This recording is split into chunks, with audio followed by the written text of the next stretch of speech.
Hello everyone, Ram Ram नमस्कार। कैसे हैं आप सब? आई होप सब अच्छे होंगे, सब खुश होंगे। मैं रितु शोरान स्वागत करती हूँ आपका अपने चैनल पर। तो भाई आज हमारी सब्जेक्ट वर्ब एग्रीमेंट की 3rd क्लास है। 2 पार्ट हम कर चुके हैं, आज 3rd है, आज कंप्लीट कर देंगे 3 क्लासेस में। और उसके बाद सिर्फ एक पार्ट में एक्सरसाइज करेंगे हम। बहुत ज़्यादा कोई रूल नहीं करवाई है मैंने, वही करवाई हैं जो आपके बार बार पूछे जाते हैं, मोस्ट इम्पोर्टेंट है। तो चलिए स्टार्ट करते हैं। रूल नंबर 6 है हमारा, 5 रूल हम कर चुके हैं। तो रूल नंबर 6 क्या कहता है भाई कि एक वाक्य का वर्ब, कोई भी सेंटेंस है उसका वर्ब उस सब्जेक्ट के अकॉर्डिंग होना चाहिए जो वाक्य का मेन सब्जेक्ट हो। यानी कि वाक्य में अगर हम वर्ब अप्लाई करते हैं, वर्ब हम यूज़ करते हैं कि सिंगुलर यूज़ करनी है, प्लूरल यूज़ करनी है, वो उस सब्जेक्ट के अकॉर्डिंग होनी चाहिए जो उसका मेन सब्जेक्ट होता है। जैसे यहाँ आप देख रहे हैं, यहाँ वर्ब है, यहाँ आपको फिल इन द ब्लैंक्स मिलेगा।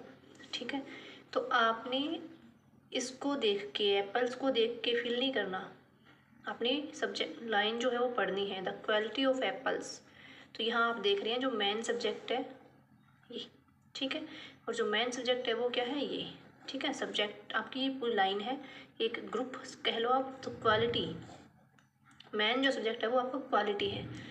तो क्वालिटी जो है वो सिंगुलर है, तो यहाँ वर्ब जो है वो भी सिंगुलर आएगी। ठीक है, यानी कि इज आएगा।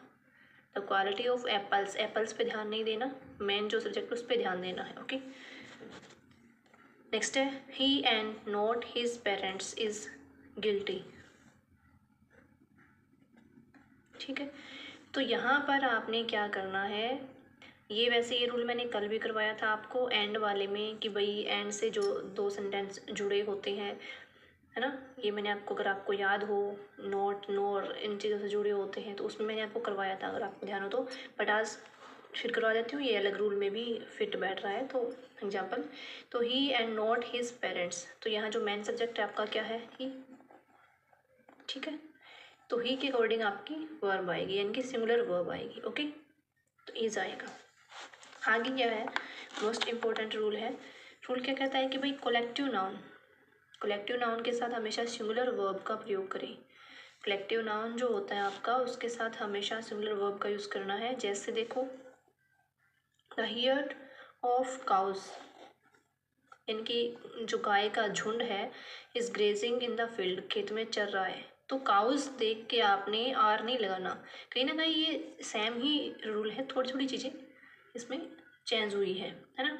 तो हियर ये जो आपका मेन सब्जेक्ट है, यानी कि ये आपका कलेक्टिव नाउन है, तो कलेक्टिव नाउन के साथ सिंगुलर वर्ब का ही यूज़ होगा, यानी कि इसका यूज़ होगा, आपने आर का यूज़ नहीं करना है। तो हियर यानी कि ऑफ काउस, यानी कि गाय का जो झुंड है, तो झुंड जो है एक मतलब पर्टिकुलर एक ही माने जाएगा उसको, तो सिंगुलर माना जाएगा, तो आपने यहाँ इसका यूज़ करना है। ठीक है, आगे है, जैसे the committee has anonymously taken it's decision, यानी कि जो कमेटी है, यहाँ कमेटी जो है वो यहाँ मैन है। ठीक है, कमेटी एक वर्ड है, तो कमेटी बहुत सारे लोगों की हो गई, बट उसको एक में ही गिना जाता है, कलेक्टिव नाउन है ये, तो इसलिए ये जो है ये सिंगुलर है आपका। तो यहाँ जो है वर्ब वो क्या आई है आपकी, सिंगुलर वर्ब आई है, और यहाँ इट्स आया है, ये भी क्या है आपकी, सिंगुलर है ना। ये प्रोनाउन जो है, ये प्रोनाउन भी आपका सिंगुलर यूज़ हुआ है ना। और ये वर्ब है, ये भी आपकी सिंगुलर यूज़ हुई है, और ये भी आपकी कमेटी जो है वो एक ही उसमें माना जाएगा। ठीक है, बट एक चीज़ और भी है, जैसे मान लो जो क्योंकि जो मतभेद कह लो या एक्सेप्टेंस जो होते हैं वो हमेशा होते हैं, हर एक रूल में मिल जाते हैं आपको, कहीं ना कहीं कुछ ना कुछ चीज़ें ऐसी मिल जाती हैं।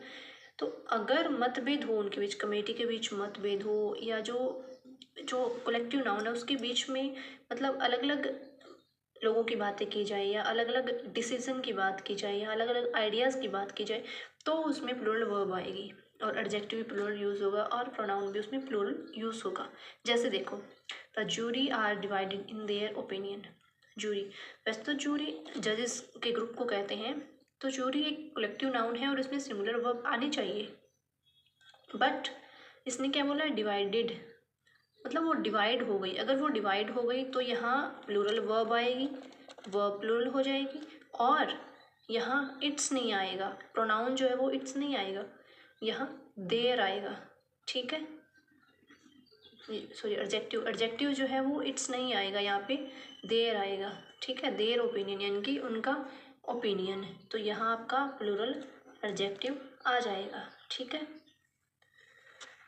उसके बाद अगर मैं बात करूँ, नेक्स्ट है जैसे each, every, everyone, someone, somebody, nobody, none, one, any, many, a, more than one, इकट्ठा ही है ये, मैनी इकट्ठा है। ये जो सारे हैं ये सिंगुलर है, इनको सिंगुलर माना जाता है, तो इनके साथ जो वर्ब आती है वो भी सिंगुलर ही आएगी। ठीक है, तो इनके साथ जो आपकी वर्ब यूज़ होगी वो भी आपकी सिंगुलर ही यूज़ होगी। ठीक है, जैसे ईच स्टूडेंट हैज़ कम, यानी कि हर एक स्टूडेंट आ गया, तो आपने ईच समझ के ये नहीं करना कि हैव आ गया, नहीं, हैज़ ही आएगा। ठीक है, ईच स्टूडेंट हैज़ कम, तो यहाँ पे सिंगुलर वर्ब आएगी। ठीक है, आगे है many a student has not done his homework, तो यहाँ आपने हैव नहीं करना। कहीं सोचो कि मैनी का मतलब तो कई हो गया, यहाँ ए लगा इसके साथ, मैनी इकट्ठा है, स्टूडेंट्स नहीं आएगा यहाँ पे, ना ही हैव आएगा, है जाएगा, और इधर जो है ही जाएगा, देर नहीं आएगा। ठीक है, ध्यान रखना ये, क्योंकि यहाँ पे ए लगा हुआ है, रूल हमारा यही कहता है, तो इसलिए यहाँ पे देर नहीं आएगा, ही जाएगा। ठीक है, मोर देन वन, मोर का मतलब आप सोचो कि मोर है तो मतलब ज़्यादा होंगे, नहीं, भावनाओं में नहीं बहना, बात को पूरा पढ़ना है। More than one man was present there, कि वन मैन, एक आदमी वहाँ प्रेजेंट था, यानी कि ये आपका सिंगुलर नाउन है, तो ये आपकी सिंगुलर वर्ब हो जाएगी। ठीक है, इतना क्लियर हो गया। ठीक है, अब 9 नंबर रूल क्या कहता है, हाँ चलो इसमें एक सेंटेंस और बताती हूँ मैं आपको, एक्सेप्शंस होती हैं। तो जैसे मैंने यहाँ लिखा मैनी ए स्टूडेंट, ठीक है, अगर मैं यहाँ लिखूँ जैसे मान लो many a man has come, ठीक है सेंटेंस। अगर मैं लिखूँ यहाँ पे मैनी मैन हैज़ कम, क्या ये ठीक है? नहीं, क्योंकि मैन ज़्यादा है, मैनी है, ए नहीं है यहाँ पे, मैन है, तो यहाँ पे हैव आएगा। ठीक है, यहाँ पे हैव आ जाएगा। तो ये है हमारा रूल नंबर 9। ठीक है, रूल नंबर 9 क्या कहता है भाई, कि इफ़, एज दो, suppose, I wish, in case, अगर सेंटेंस जो है इससे शुरू होता है, इससे स्टार्ट होता है, तो प्लूरल वर्ब यानी कि वर, आर वगैरह नहीं करना आपने, वर ही आता है, ये फिक्स है, बचपन से हम ऐसे पढ़ते भी आ रहे हैं, आपने सुना हो if I were a bird, है ना, तो यहाँ वर का ही यूज़ होगा।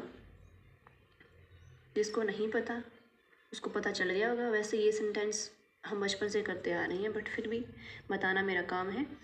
इफ़, एज दो, suppose, I wish, in case, अगर हो लगा हुआ हो, तो वहाँ प्लूरल वर्ब का यूज़ होगा, और वो भी वर का यूज़ होगा, चाहे आगे सब्जेक्ट कुछ भी हो। ठीक है, जैसे I wish I were a bird, काश मैं एक पक्षी होता। If he were rich he would help others, काश वो अमीर होता और फिर हेल्प कर पाता औरों की। ठीक है, तो यहाँ ही है, तो इसका मतलब ये नहीं है कि वाज आएगा, वर ही आएगा, आई है तो वर ही आएगा। उसके बाद है रूल नंबर 10 आपका, ऑप्टेटिव सेंटेंस।